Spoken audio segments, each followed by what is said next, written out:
हरे कृष्णा, मैं गौरांग गिरिदासी। आप सभी लोगों को योगिनी एकादशी की बहुत सारी हार्दिक शुभकामनाएं।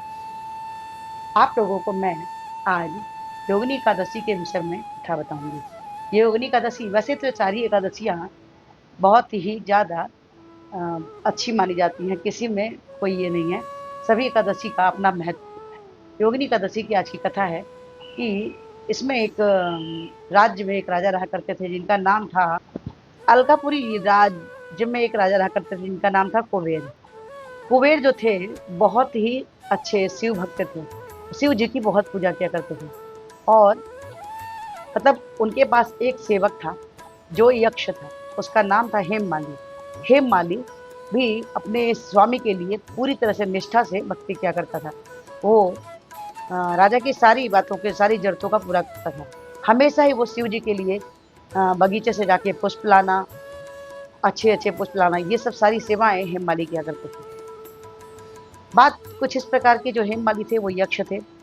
और एक बार की बात है कि एकादशी पड़ी। ये एकादशी जो योगिनी एकादशी है, ये जो है योगिनी एकादशी जो है आषाढ़ मास के कृष्ण पक्ष में पड़ती है।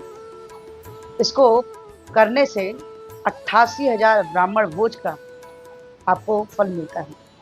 योगिनी एकादशी हमें जरूर करनी चाहिए। रही कथा, आगे हम आगे कथा में बढ़ते हैं कि जो हेममाली जो उनका सेवक था, वो हमेशा शिव जी के लिए अच्छे अच्छे पुष्प लाता था उनके पूजा के लिए। और जो राजा था वो हमेशा ही उससे बहुत खुश रहता था। एक बार की बात है कि जो यह हेममाली था, हेममाली की बहुत सुंदर पत्नी थी। उसका नाम था विशाल लाक्षी उसका नाम था। विशाल लाक्षी जो थी बहुत ही सुंदर थी, बहुत सुंदर थी। एक बार पुष्प लेने के लिए हेममाली गया और वहां पे उसने अपनी पत्नी को देखा और उसके संग रमण में, बिहार में समय निकल गया। उसे पता ही नहीं चला कि दोपहर हो चुका था। और वो जो है दोपहर का समय बीत गया और राजा को बेचैनी होने लगी, कुबेर जी को बेचैनी होने लगी कि आखिर हेममाली गया कहाँ। उसने अपने और सेवकों को भेजा और जाके देख के आओ कि हेममाली कहाँ है। जब सेवक जाते हैं, देखते हैं कि वो तो अपनी पत्नी के संग रमण कर रहा है, विहार कर रहा है। आया उनके सेवक, कुबेर के सेवक आए और उन्हें आके बताया कि हेममाली जो है वो तो अपनी पत्नी के संग रमण विहार में लगे हुए हैं। तो कुबेर को बहुत जोर से गुस्सा है, बहुत क्रोधित हुए। उन्होंने उसी समय तुरंत, जब वो कुबेर को के पास जब वापस आते हैं हेममाली, तो वो उनके ऊपर बहुत नाराज होते हैं और उन्हें श्राप दे देते हैं। उन्हें श्राप दे देते हैं कि तुम जाओ, तुम्हारे कारण आज मेरी पूजा अधूरी रह गई। मैं शिव जी की पूजा अच्छे से नहीं कर पाया। उनको श्राप दिया कि तुम जाओ, तुम अपनी पत्नी में से वियोग सहोगे और तुम धरती पे जाके कुष्ठ रोगी बनकर वहां पर जीवन बिताओगे। ऐसा सुनते ही वो तुरंत, उनको वहां से निकाल दिया गया और वो स्वर्ग आ गए। स्वर्ग से निकल के वो धरती पे आ गए और यहाँ आकर वो अपने कर्म को भोगने लगे। लेकिन उन्हें अपनी सारी चीजें याद थी। उन्हें पिछले जन्म में जो भी उन्होंने किया था, उन्हें सारी ही चीजें याद थी। यहाँ आते हैं तो उन्हें मार्केंड मुनि का आश्रम मिलता है। और वहां पर भी जैसे सुख, वैभव, शांति होती थी स्वर्ग में, वैसे ही शांति उनके आश्रम में भी थी। वो वहां देखकर उन्हें बड़ा अच्छा लग रहा था। उन्होंने मार्केंड ऋषि के पास जाकर उन्हें चरण स्पर्श किया, उनसे बोला। तो उनकी स्थिति देखकर मार्केंड जी ने पूछा कि आप कैसे, ऐसे आपकी तबीयत कैसे? तो उन्होंने बोला कि ये मेरे ही पाप का कर्म है। उन्होंने अपनी पूरी कथा बताई कि मैं अपनी पत्नी के संग समय बिताया और मैं जो है कि शिव जी के लिए फूल ले जाना का समय निकल गया और इस कारण से मुझे कुबेर जी ने श्राप दे दिया। मुझे समझ में नहीं आ रहा मैं क्या करूं। मार्केंड जी ने बोला कि इससे बाहर निकलने का रास्ता मुझे आप बताइए। हेममाली बोलते हैं कि हमें इससे निकलने का रास्ता बताइए। तो मार्केंड जी ने कहा कि हाँ, रास्ता है।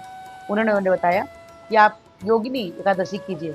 इसके प्रभाव से आपको अपने ये जो बीमारी है इससे छुट्टी मिल जाएगी और अपने शरीर को फिर से वापस पाओगे। हेममाली व्रत करते हैं और उसके बाद उसका फल उन्हें ये मिलता है कि उनका उसी समय, उसी क्षण उनका कुष्ठ रोग खत्म हो जाता है और अपने शरीर को फिर से वापस पुनः पाकर वो अपने धाम, अपनी पत्नी के पास फिर पहुँच जाते हैं और अपने जीवन को, उनको मोक्ष मिलने के कारण वो वहाँ से फिर से अपनी सेवा से फिर से वो प्राप्त कर लेते हैं कुबेर जी का। एकादशी का बहुत महत्व होता है, बहुत ज़्यादा। महीने में, साल में 24 एकादशी होती है। जब मलमास बढ़ता है तो एकादशी 26 पड़ती है। हमेशा ही हमें एकादशी के नियम का पालन करना चाहिए। अगर हम, ये एकादशी जो है वो व्रतों में रानी कही जाती है। आप हमेशा एकादशी के नियम का पालन कीजिए और कृष्ण को प्रसन्न कीजिए। एकादशी में हमें क्या करना चाहिए?